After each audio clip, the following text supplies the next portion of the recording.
it was quite a shock to my family when I said that my husband and I were going to homeschool our four kids. But in the end, my parents became some of our biggest supporters. My dad was a school administrator. He would come to the conventions and work and work at them. I wrote a couple of books along the way. He carried a case of my books on homeschooling in his trunk, and he would pass them out. And it was because of the fruit that they saw in our kids' lives.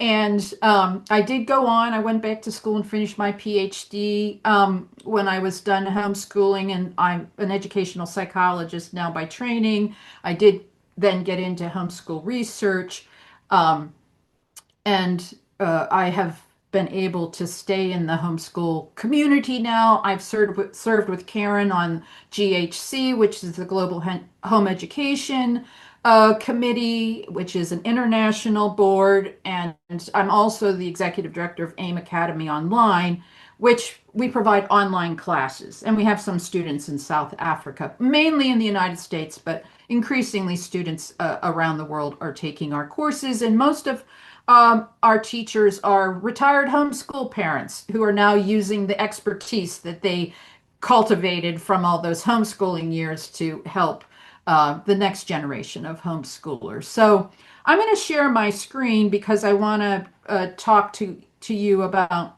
preventing burnout. Is what Karen asked me to share on, and I think I think I can really speak with some confidence from my perspective of now having finished my homeschooling, but also having my adult children be homeschooling my grandkids, and also having the perspective of seeing what homeschooling allowed them to do in their adult life, and not just my own children, but their friends. We had a very large homeschool community that we were a part of here in South Central Pennsylvania. And those kids are now adults. They're still great friends with my own children. Some of their children are now taking classes at my AIM Academy. So it's really a multi-generational experience. So that's a little bit about me. So let's get started. I'm sharing my screen and everybody can see my PowerPoint slide, I assume, right, Karen? Oh, you're muted. All right. Can Yeah. everybody see? Yeah. Good. Yes, I can see. Thank you. Thank you so much. Give Thank me a you. thumbs up. All right. So I want to start by asking you, what causes your homeschool burnout? When are you discouraged or frustrated or just exhausted by the responsibility of home educating your kids? What do you think are some contributing factors to homeschool burnout?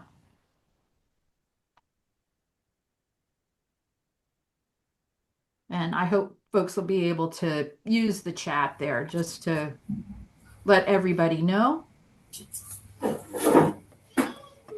Yeah, I'm going to talk about that decision make. Yeah, like what classes to take, what curriculum, expectations. Good. Oh, yes, Jolitha. Yes, having so many homeschool parents now, what was different from my generation to your generation, I think most homeschool parents are also working. My kids who are homeschooling, they're also working. Um, so making sure your kids don't fall behind. Good. Okay, same here in the United States. Same when I was homeschooling my own kids. So think about what causes your own exhaustion or discouragement. What makes you susceptible? What are the frustrations?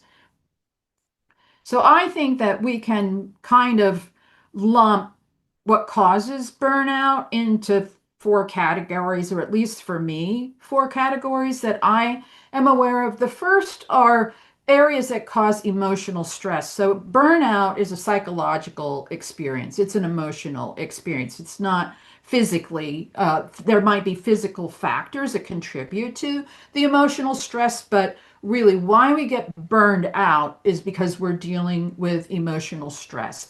Things might not be going the way that we expected them to. We're feeling the pressure to keep up. Our kid is not where we think he needs to be. Our kid is not particularly happy that he's being home educated. We have, financial burdens in the home. We're trying to figure it out. We're trying to um, make a lot of decisions that feel significant, like feel like consequential, like if I don't get this right. So all of this, so I think homeschooling in and of itself is a very stressful undertaking, and we need to have strategies or a plan for dealing with the emotional stress and not be surprised about it. So when you say, I'm going to homeschool my kids, you're kind of signing up for, an additional area of responsibility that is going to be very burdensome. So the second cause of burnout, at least in my experience, was just the monotony of it, the routineness of it. Just it went on and on and on. Especially during the early years, there would be times when I would be losing heart because I thought, oh, I don't know if I can just keep doing this forever. The third reason why I think we can be susceptible to burnout is the comparison trap, is that we are comparing ourselves to others. And I think women in particular are very susceptible. It's very much in the research that when we judge ourselves and we evaluate ourselves, the standard that we use is other women. So you are looking at your friends and you are not able to have a clear view into what's happening into their home. You just see the outward appearances, right? And then you are measuring yourself against those appearances. And one of the things that is true about women in particular is that we always come short. Like when we compare ourselves to others, we are far more likely to say, I'm not making it in this area, I'm not keeping up. And the other thing that you all are dealing with that I didn't have is you are comparing yourself to what you see on social media and online influencers. So you're able to not just look around and see, hey, what are my girlfriends doing? Or what are other families doing? I am also following these influencers online, and they're putting up all these pictures of what's happening in their homeschool, and it just looks so successful, and their children are happy. And so have all of this information coming at us that tells us all the time that we are feeling that we're not keeping up. In fact, one of the things that I would do when I would do this workshop at homeschool conventions is I would ask homeschool parents to quickly jot down everything that was going well in your homeschool. So right now, just do this as kind of an exercise. List in your mind what's going well in your homeschool. What are your strengths? And what I would see when I could see my audience is a look of puzzlement and hesitation. People would, they would write down one thing and then they would think for a while, they'd write down another thing. And then I would say, okay, now write down everything that's going wrong.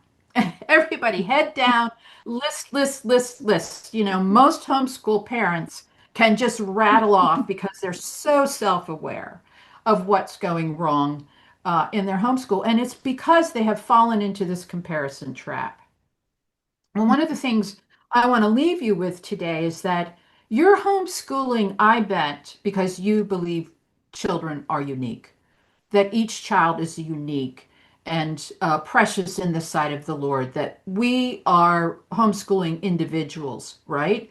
We are not homeschooling standardized kids. We're not trying to produce standardized kids, are we? And so when we are looking at others and we're comparing ourselves to others, we're using a standard of measurement that is not at all healthy or necessary, or if you're Christians, biblical, it's just not how God measures our success.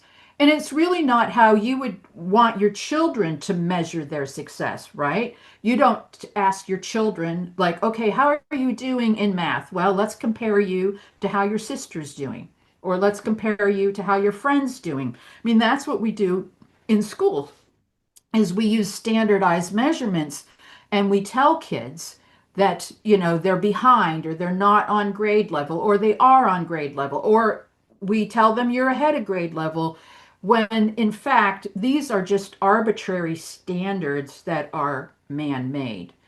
And each one of our kids has a developmental timetable that I believe is God ordained.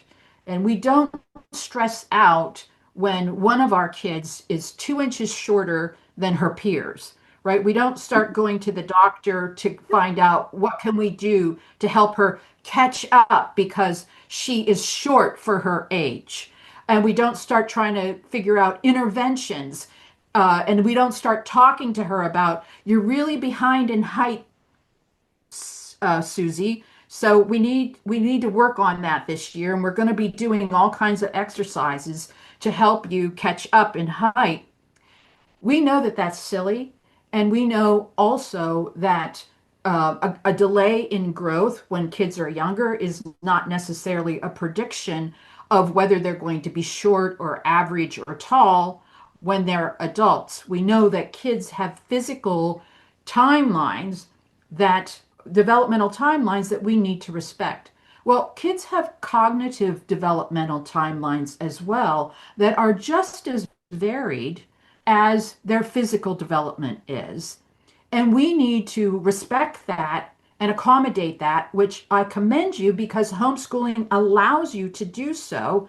In school, where you're trying to mass produce, mass educate, we're having a factory model, they were forced into a standardization, and it's very unnatural and it's very adverse to children's development. And we, as homeschool parents, we don't want to bring that into our homeschool perspective. And finally, I think the fourth cause of burnout can be a lack of vision. Why are you homeschooling? Have you taken time to write a vision statement or what your purpose is or what your goals are in homeschooling? We used to have a vision statement when we were homeschooling. It was like 4 points, four big goals we were shooting for, and we had it posted on our refrigerator so our children would understand why we were choosing to home educate them. As you'll recall, we were the first in our school district. So when we first started homeschooling, my kids felt like, you're the only people doing this to us. And I'm like, yes, we are. And here's why. So what is your vision for home educating? I bet it's not so your child can be on grade level in third grade. I bet you have much longer goals in mind. Like you want your children to love to learn. You want them to be lifelong learners, or you want them to be independent learners. You want them to grow up to embrace your faith. You want them to embrace their individualism. You want them to find their purpose and passion in life. And if you keep this vision before you, it'll be a reminder of why you're homeschooling, and it's going to help you offset that emotional stress that homeschooling by its very nature brings. So think about your vision. Think about writing out your vision. The Bible says where there is a lack of vision, people perish. So we want to make sure that we have this vision that is guiding us so that we remember why we're homeschooling and we don't get consumed, right? We don't get consumed by the tyranny of the urgent, the tyranny of what's happening today. So let me talk to you just about a few strategies that I used when I was facing homeschool burnout. I did homeschool my four kids K through 12. Um, we didn't we didn't expect to do that. My husband at first said we're just going to do kindergarten, and then he was like, okay, we'll just do K through 3. It really was helpful for me to not feel like I was committing to the entire Mm. educational process of our four kids. Um, but then each year we would reevaluate, and then each year built my faith. And each year we saw the kind of fruit in our children, not just in terms of their academic growth, but more in their spiritual growth, their personality, their personal growth, their character, and most importantly, their relationship with their dad and I. That was really one of the four main reasons was we wanted our relationship with our children to be primary, not that we did not allow other adults in their lives and then also friends and peers in their lives. But we wanted to never be supplanted. And we certainly didn't want the government or the state or the local authorities to have a significant role of influence in our kids' lives because we didn't agree with their values and we didn't agree with their end goals. What they were trying to accomplish wasn't really what we were trying to accomplish in educating our kids. So identify any unmet expectations. I know a lot of times when we start homeschooling, we can think like, oh, this is going to be fun and it's going to be really rewarding and my kids are going to thank me and they're going to be happy. Uh, yeah, that often is not true. It's often not true that all of them at the same time are going to be happy. There's going to be a lot of battles, a lot of challenges in home educating our kids. And so we need to really identify when we are expecting that somehow we're going to be rewarded right now. I will tell you, the longer I am away from homeschooling and I see my children in adult lives, and I pray this for every one of you here today, and I believe that this is true because you are making this sacrifice to home educate your kids. And I know that it's an act of faith on your part that you're investing in their future. I just want you to know the fruit is so good. The fruit is so good. And the longer that I'm away from it and I can see my children in adulthood and I see my grandchildren's lives, I see that really what their dad and I, what was most important to us, I see that in their lives. I see that in their lives. You know, one of the things one of my sons said to me at one point, and really it was a comfort, he said, Mom, there are a lot of things you really messed up. There was a lot of things that you didn't do well. There were a lot of mistakes were made in home educating, but the one thing you did succeed in is we are independent learners. You taught us how to learn. And I would tell you practically, that still is what I think is the most important goal in home educating is that if you equip your kids to learn and how to learn independently, they're future proof. They will be able to figure out what they need to know when they need to know it if that's what you focus on. So identify those unmet expectations, celebrate progress. Celebrate progress. What's going well in your homeschool? Every week, my husband was kind enough to give me a 3 hour window, a planning period where I would go to our local library, or you could go to a coffee shop, and I would sit and for those 3 hours, and I would plan out homeschooling for the next week.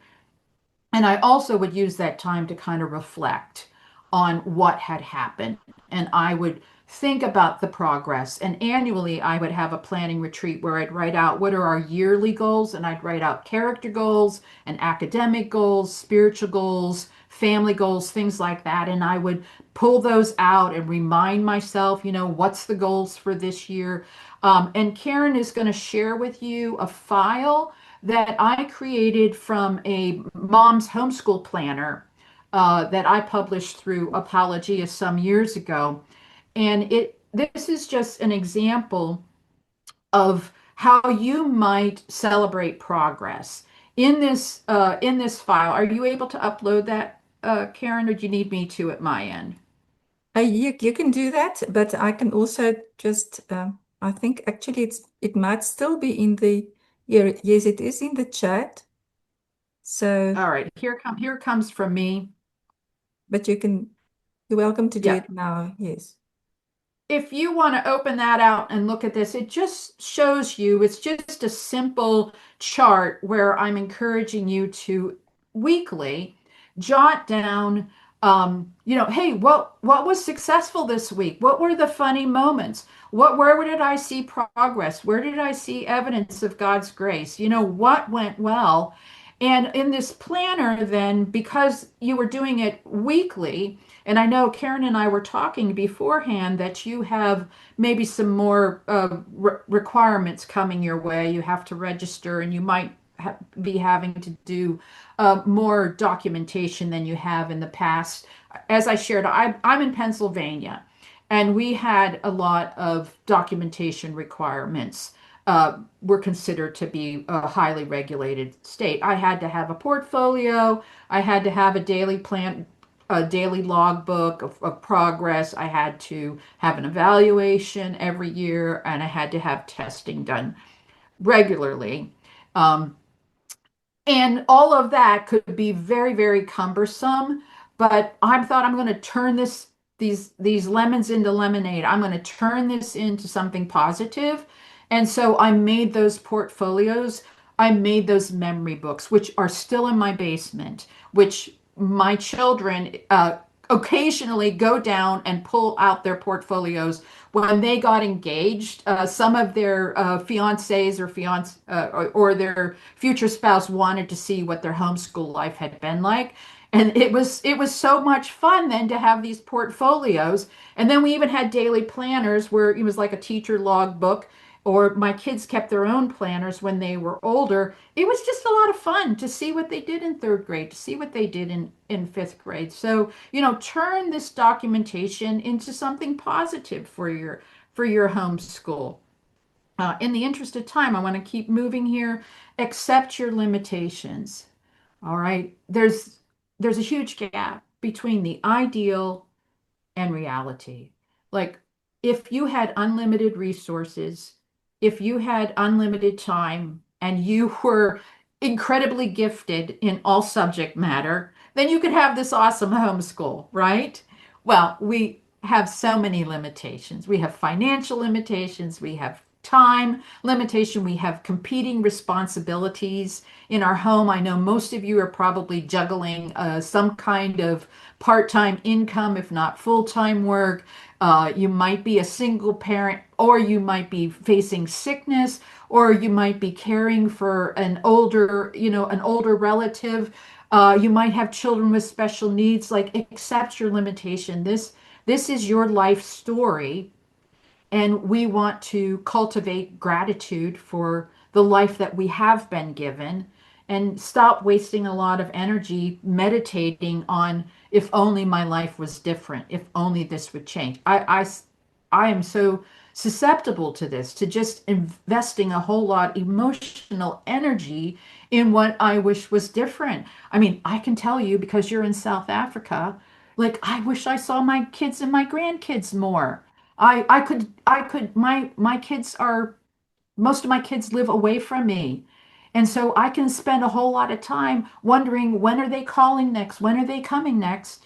Instead of leaning into when they're here, or when they do call me, or when I do see them. So I do have some grandkids locally. I do have a daughter who lives locally. Like, I'm so much happier when I am celebrating what my children are giving me, instead of meditating on what they're not giving me. So I don't know, you can't relate with that, right? You're not spending a lot of time wishing your kids would do Yeah. this and such for you, right? All right, so accept your limitations. This is from AA. They use the serenity prayer. I find it very helpful in homeschooling. I find this just very helpful in life. God grant me the serenity to accept the things I cannot change, the courage to change the things I can, and the wisdom to know the difference. So if you do have limitations that you can change, and it requires hard work or effort or a difficult conversation, go after it. Like Karen is, and Pestalozzi Trust is, with opposing the Bella bill, right? Like, going after it with the court case. They're pursuing what they have a chance of changing, and they need courage for that. But at the same time, we want to be at peace with the things that are outside of our control. And we want to have wisdom about what we are supposed to be embracing. What are our boundaries? Help us to function in it, and to know that it's sufficient for what our children need. Don't look to the right or the left, look up. Don't be measuring your progress and what's going well by what's happening with your neighbors, or your friends, or your family, or somebody at church, or the people online. Look up to the Lord for your help. Trust in God for your children's future. A lot of what's going to happen with your kids is beyond your control. So we need to be trusting in someone other than ourselves for our children's success. Practically, don't go it alone. So I think homeschooling is very hard if we have to do it solo. So who are your people? Where's your tribe? Who's in your corner? I know for our homeschool, we had a homeschool co-op. Is that what they're called, Karen, in South Africa, when you get together into learning groups? And more a support group. There are some co-ops too. So, find your support group. It can be online. I think it's goes better if it's in person. My best friend from homeschooling, Vicky Dincher, is now works at AIM Academy with me. She had a science background, and I had been an English teacher. And basically, we made an agreement like, I'll teach your kids English. I'll help them with their writing. Will you teach my kids science?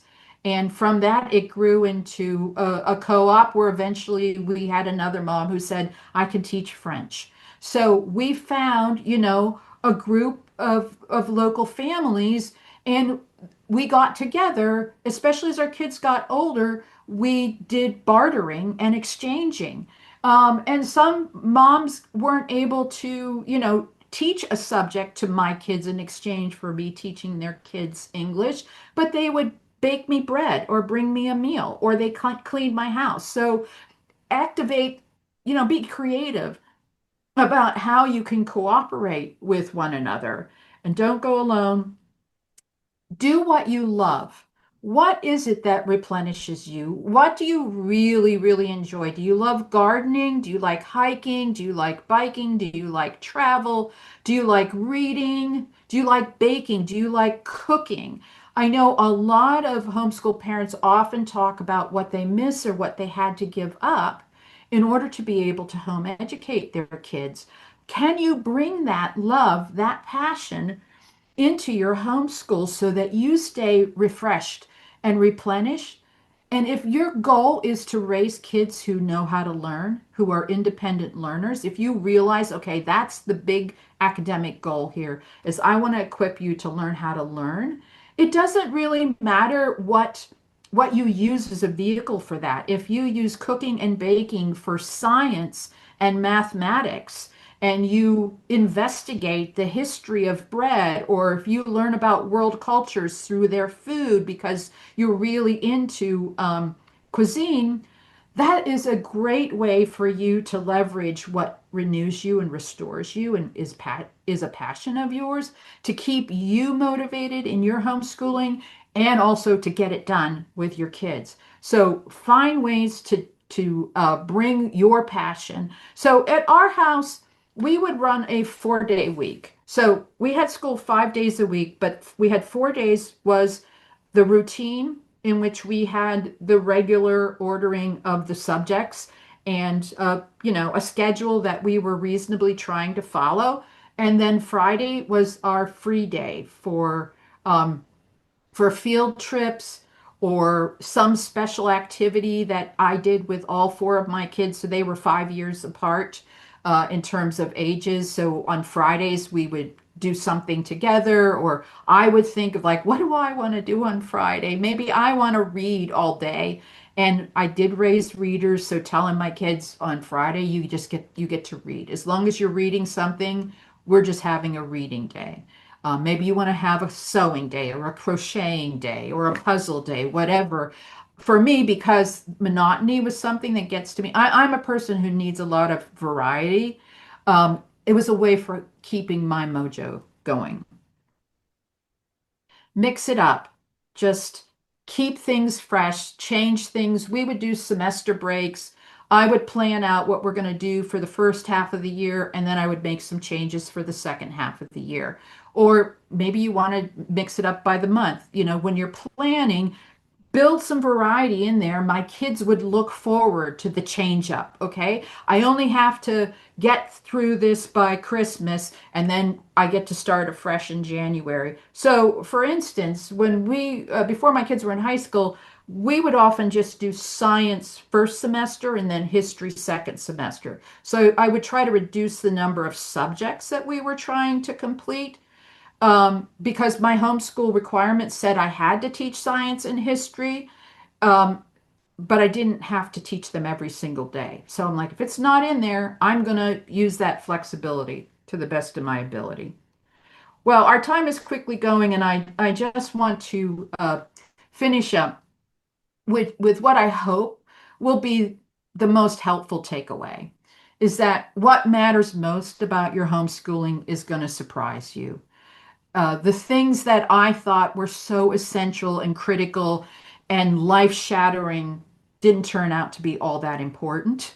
And then the things that I actually really wasn't very good at or didn't really think about very long, that were just sort of happened coincidentally, turned out to be what was really the most important in my children's adult lives.